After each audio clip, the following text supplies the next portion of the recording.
మాట్లాడుతూ ఈరోజు ఆయన మాట్లాడుతూ ఉంటే మరి ప్రజలందరూ కూడా ఆశ్చర్యపోతూ ఉన్నారు.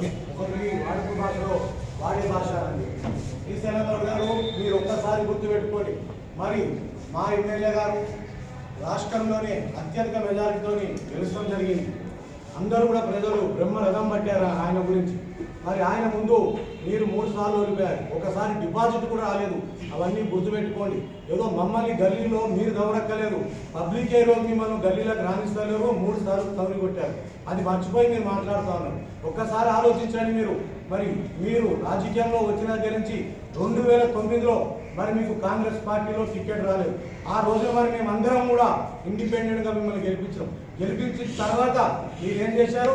ఏ పార్టీ అధికారంలోకి వస్తే ఆ పార్టీ కాంగ్రెస్ పార్టీకి వెళ్తాం జరిగింది. దాని తర్వాత అందులో ఓడిపోయిన తర్వాత ఏదో మోడీ గారు అవా ఉంది అని చెప్పి మళ్ళా మీరు బీజేపీలో జాయిన్ అవ్వడం జరిగింది. అందులో ప్రజలు మళ్ళా తిరిగి కొట్టారు. దాని తర్వాత ఇప్పుడు అధికారంలో ఉన్న పార్టీ కాంగ్రెస్ పార్టీ కాబట్టి మళ్ళా మీరు కాంగ్రెస్ పార్టీలో జాయిన్ అయ్యి ఏదో నేను చేశాను అన్నట్టు మరి ఈరోజు ప్రజల్లోకి వస్తాను. ఇంతకాలం ఎక్కడికి వెళ్ళారండి సార్? మీరు ఏం డెవలప్ చేశారండి? మరి మీరు ఈరోజు గుర్తొచ్చిందా మీకు? ఒక్కసారి గుర్తుపెట్టుకోండి. మరి ఏదైతే 6 గ్యారంటీలు మీ కాంగ్రెస్ పార్టీ తెలియజేసిందో అందులో ఏవి చేశారో చేయలేదో ఒక్కసారి ఆలోచించుకోవాలని చెప్పి మేము కోరుతా ఉన్నాం. మరి మేము బరాబర్ మాట్లాడతాం, బరాబర్ నిలదీస్తూ ఉంటాం. ప్రజల గురించి మేము పనిచేస్తూ ఉన్నాం.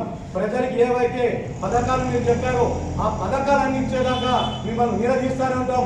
మీరు మమ్మల్ని గల్లీలో కాదు, మేము మీ అసలు కాంగ్రెస్ పార్టీ వాళ్ళను రాష్ట్రంలోనే తిరిగాను అని చెప్పి కూడా తెలియజేస్తాను. ఒకవేళ మీ మీద మీకు అంత నమ్మకం ఉంటే, మీ పార్టీ మీద మీకు నమ్మకం ఉంటే ఇప్పుడు ఎలక్షన్స్ రండి, 100 కొట్టి చూపిస్తామని చెప్పి కూడా తెలియజేస్తున్నాను. మరి మొన్న ఏదైతే కౌశిక్ రెడ్డి గారు మాట్లాడారో వాళ్ళ ఇంటికి అటాక్ చేస్తాకు గాంధీ గారు ఇంకా మీరు పోలీస్ ఫోర్స్ ఇచ్చి పంపించారు.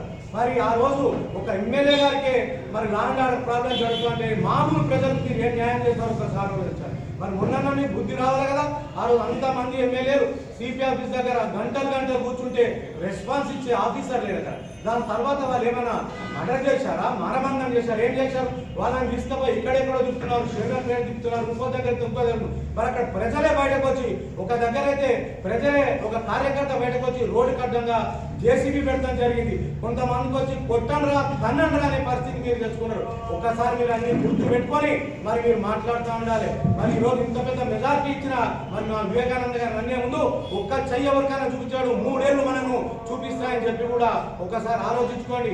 మీ యొక్క భాష వల్లనే ఈ రోజు మీరు వెనకబడిపోతున్నారని చెప్పి కూడా మీ అందరికీ తెలియజేస్తున్నా. అదేవిధంగా ఎప్పుడు అయిపోయిన మన ఎలక్షన్స్ లో నన్ను చేసుకోండి అని చెప్తా ఉన్నారు.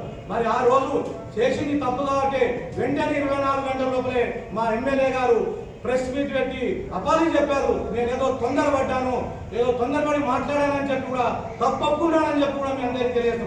మరి ఆ రోజు తప్పొప్పుకున్నాను మీకు వినపడలేదా? మరి ఈ రోజు దాని గురించి మాట్లాడతా నేను తిరిగాను, అది చేయను, ఈ నేర్చు చూద్దాం. రేపటి నుంచి మేము కూడా ప్రజాక్షేత్రంలో ఉంటాం, మీరు కూడా రండి. మరి మమ్మల్ని ప్రజలాపుతారా, మిమ్మల్ని ప్రజలాపుతారా మీకే అర్థమవుతాయని చెప్పి కూడా తెలియజేస్తున్నా. ఖబర్దార్ కాంగ్రెస్ నాయకులారా, మరి ఇష్టం వచ్చినట్టు మాట్లాడితే మేము ఊరుకునే లేం. అధికారంలో ఉన్నా లేకున్నా ప్రజల గురించి పోరాడుతూనే ఉంటాం, నిలదీస్తూనే ఉంటాం అని చెప్పి కూడా మేము తెలియజేస్తున్నాం. ఈ రోజు ఎక్కడైనా బస్తీలు వస్తుంటే వద్రా నాయన కాంగ్రెస్ పార్టీ, వద్రా నాయన కాంగ్రెస్ పార్టీ అంటా ఉన్నారు ప్రజలు. ఒక పథకం ఇచ్చారా మీరు?